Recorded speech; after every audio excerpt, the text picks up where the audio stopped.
Travel किया था nitrogen, sulphur और मेटालिक कंपाउंड्स का बड़ी डिटेल में पढ़ा था। अभी है ऑर्गेनिक केमिस्ट्री। यहाँ से आगे के चैप्टर से ऑलमोस्ट ऑर्गेनिक का पोर्शन है और आसान चैप्टर है। ऑर्गेनिक केमिस्ट्री में तो बेटा पहले तो सबसे ज्यादा हम पढ़ेंगे वो ऑर्गेनिक कंपाउंड्स है। वैसे हमने 9th में ब्रांचेस ऑफ केमिस्ट्री में भी इसको पढ़ रखा है, पहली ब्रांच ऑर्गेनिक केमिस्ट्री की। तो ऑर्गेनिक कंपाउंड्स क्या है? ऐसे कंपाउंड जो कार्बन और हाइड्रोजन से मिलकर बनते हैं, उन कंपाउंड को क्या कहा जाता है? ऑर्गेनिक। ये ओल्ड डेफिनेशन है। अब जो मॉडर्न डेफिनेशन है, न्यू डेफिनेशन, उसमें ये है कि मेजर जो कंपोनेंट है, जो मेजर एलिमेंट है वो कार्बन है, बाकी साथ में डिफरेंट एलिमेंट हो सकते हैं, लेकिन हाइड्रोजन भी कंपल्सरी। तो हम वही डेफिनेशन लेके चलेंगे कि ऐसे कंपाउंड जो ऑर्गेनिक जो कार्बन और हाइड्रोजन से मिलकर बने होंगे, उन कंपाउंड को क्या कहा जाएगा बेटे? Organic compound. उनकी डेफिनेशन लिखें। Compounds of carbon and hydrogen are called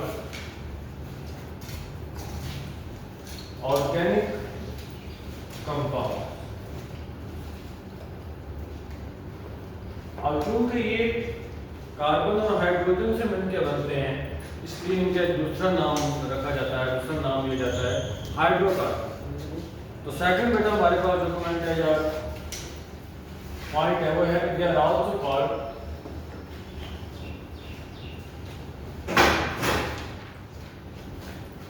hydrocarbon.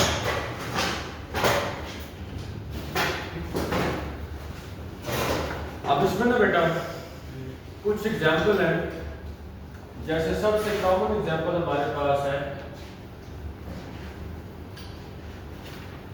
CH4। वैसे कॉमन तो फर्टिलाइजर है और बहुत सारी चीजें हैं, लेकिन CH4 बेटा मीथेन गैस है। एक इसका कॉमन नेम होता है बेटा सुई गैस भी बोलते हैं इसको। इसके अलावा डोमेस्टिक फ्यूल है, घरों में जो गैस सप्लाई की जाती है ना बच्चे, वो ये मीथेन गैस है। अब ये कार्बन और हाइड्रोजन से मिलकर बनी है, इसलिए इसको ऑर्गेनिक कंपाउंड कहा जाता है। अब ऑर्गेनिक केमिस्ट्री की डेफिनेशन देख लेते हैं।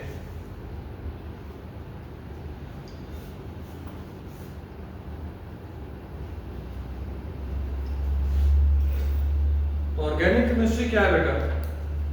केमिस्ट्री की वो ब्रांच जिसमें ऑर्गेनिक कंपाउंड्स को स्टडी किया जाता है, हाइड्रोकार्बन्स को पढ़ा जाता है, या इनसे बनने वाले नए कंपाउंड को स्टडी किया जाता है, वो ब्रांच क्या कहलाती है बेटा? Organic chemistry. वो क्या कहलाती है? और ऐसे ब्रांच जिसमें ऑर्गेनिक कंपाउंड को छोड़ के बाकी सारे कंपाउंड्स को पढ़ा जाता है, वो कौन सी? इनऑर्गेनिक। ठीक है, बार हम ऑर्गेनिक केमिस्ट्री की डेफिनेशन लिखेंगे। The branch of chemistry that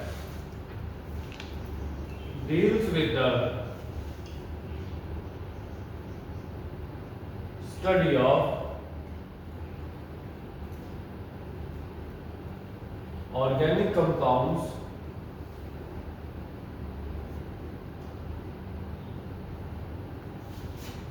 and their derivatives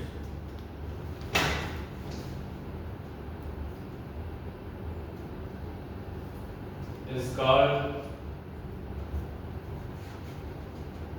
organic chemistry।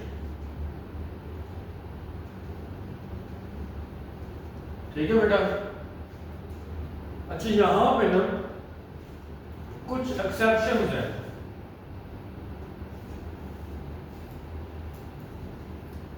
ये एमसीक्यूज बड़ा इंपॉर्टेंट है।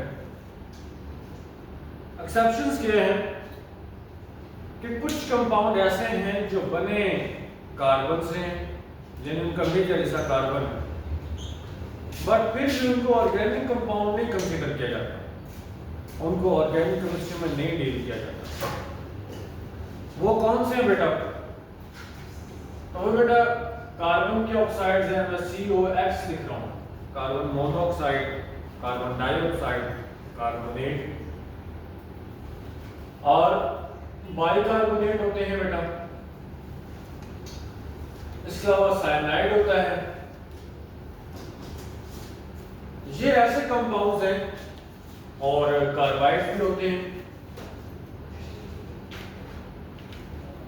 ये ऐसे कंपाउंड्स हैं जिनमें कार्बन मौजूद है, मेजर कंपोनेंट कार्बन ही है, लेकिन फिर भी इनको ऑर्गेनिक केमिस्ट्री में स्टडी नहीं किया जाता।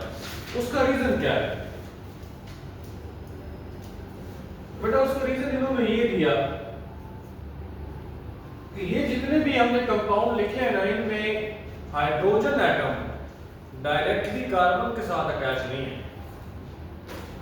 ऑर्गेनिक कंपाउंड्स में आने के लिए ये शर्त है कि हाइड्रोजन का कार्बन के साथ अटैच होना जरूरी है और डायरेक्टली अटैच होना जरूरी है। अगर हाइड्रोजन इनडायरेक्टली कार्बन से अटैच होगा फिर वो ऑर्गेनिक कंपाउंड में कंसीडर नहीं किया जाएगा। उनमें ये हमारे पास शेप आ जाते हैं। उसका रीजन निकले, because hydrogen atom is not directly attached to carbon atom। अब ना बेटा थोड़ा सा हिस्ट्री पर चलते हैं। कुछ चीजें हैं जो आपके बुक में मेंशन नहीं है।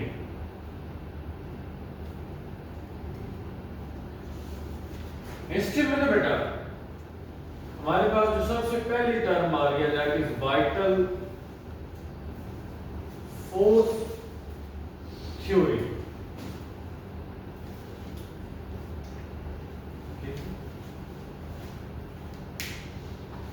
अब ये वाइटल फोर्स थ्योरी क्या है? बहुत टाइम पहले ना 1828 से पहले ये माना जाता था कि जो ऑर्गेनिक कंपाउंड हैं उनको आर्टिफिशियली तौर पे लैब में सिंथेसाइज नहीं किया जा सकता, लैब में प्रिपेयर नहीं किया जा सकता। ऑर्गेनिक कंपाउंड्स को बनाने के लिए एक नेचुरल फोर्स चाहिए और उस नेचुरल फोर्स का नाम वाइटल फोर्स है। क्या नाम है? वाइटल। नाम से ही पता चल रहा है, वाइटल रोल, वाइटल फोर्स, एक अहम चीज। और ये वाइटल फोर्स बेटा सिर्फ और सिर्फ जानदार चीजों से मिलती है, या तो प्लांट से मिलेगी या वो एनिमल से मिलेगी। इन शॉर्ट इस थ्योरी के अकॉर्डिंग ऑर्गेनिक कंपाउंड सिर्फ और सिर्फ लिविंग थिंग से आ सकते हैं। आर्टिफिशियली तौर पे नॉन लिविंग थिंग से इनको लैब में प्रिपेयर नहीं किया जा सकता। और उस थ्योरी को क्या नाम दिया गया बेटे? Vital force theory. और इस थ्योरी के बेटा पायनियर थे जिन्होंने ये थ्योरी दी थी, वो थे Jacob ब्रेजिलियस।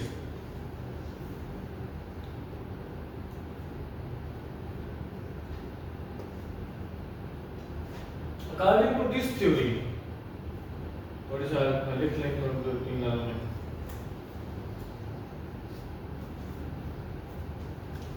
Organic compounds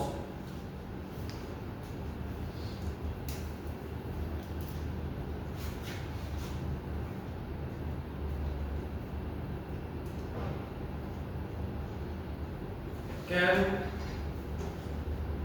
only be prepared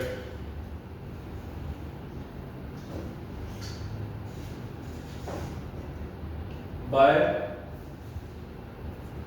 a natural force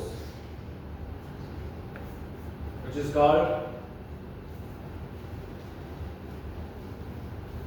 उस नेचुरल फोर्स का क्या नाम है बेटा? Vital force.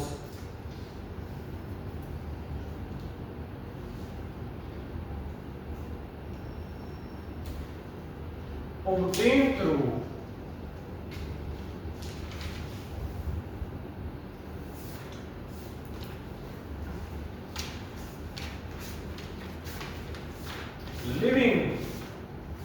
organisms या living things are basic.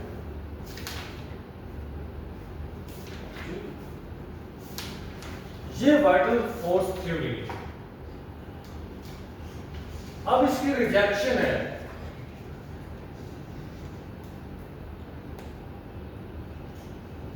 Rejection of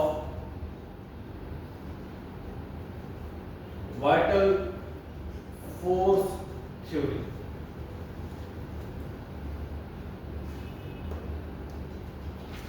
अब देखिए इस थ्योरी को रिजेक्ट एक तरह से किया जा सकता है कि ऑर्गेनिक कंपाउंड्स कहां में प्रिपेयर किए जाए, लेबोरेटरी में, लैब में, आर्टिफिशियली तौर पर, क्योंकि ये थ्योरी ये कहती है कि उनको लैब में प्रिपेयर नहीं किया जा सकता। 1828 में ना बेटा एक साइंटिस्ट थे फ्रेडरिक वुलर,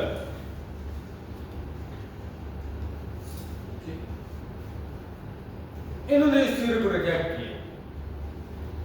कैसे रिजेक्ट किया? इनके पास एक इनऑर्गेनिक कंपाउंड था अमोनियम साइनेट NH4CO, ठीक है,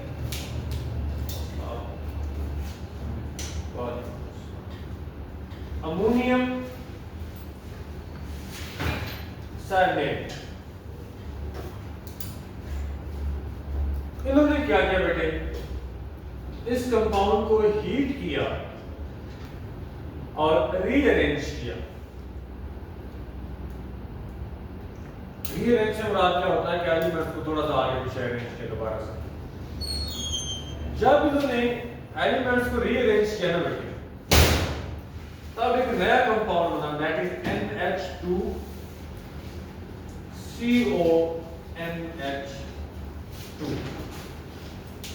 और ये जो नया कंपाउंड बना ना बेटे, ये था यूरिया, जो कि फर्टिलाइजर है और बहुत important organic compound.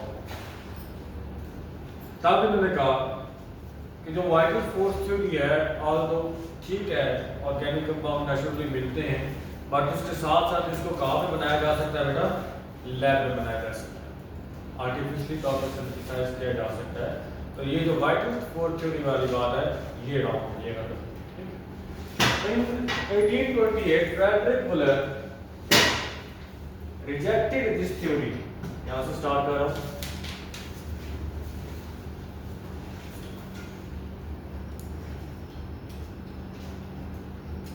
Theory by preparing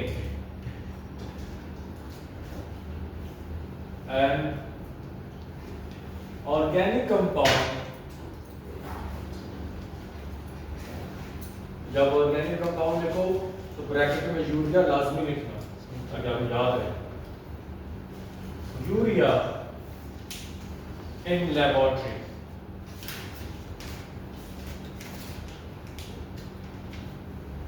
अच्छा, नहीं मानने वाले नहीं मानते, तो कुछ लोग ऐसे भी तो उन्होंने कहा कि ये जो प्रिपेयर हुआ है इसमें नाइट्रोजन भी आ रहा है, कार्बन भी है, ऑक्सीजन भी है, तो ये प्रॉपर तौर पर ऑर्गेनिक नहीं है। कुछ ने मान लिया, कुछ ने नहीं माना। उसके बाद 1857 में ना बेटा एक साइंटिस्ट और आए थे, कोल, KOLBE। इन्होंने बेटा एक और ऑर्गेनिक कंपाउंड प्रिपेयर किया, उसका नाम था एसिटिक एसिड। कौन सा एसिड? इसका फार्मूला पता है? CH3COOH। चीकू, मैं ऐसे याद कर रहा था। एसिटिक एसिड, और ये एक प्योर ऑर्गेनिक कंपाउंड था। तब प्रॉपर तौर पर उन्होंने इस थ्योरी को चेक किया इन लैब।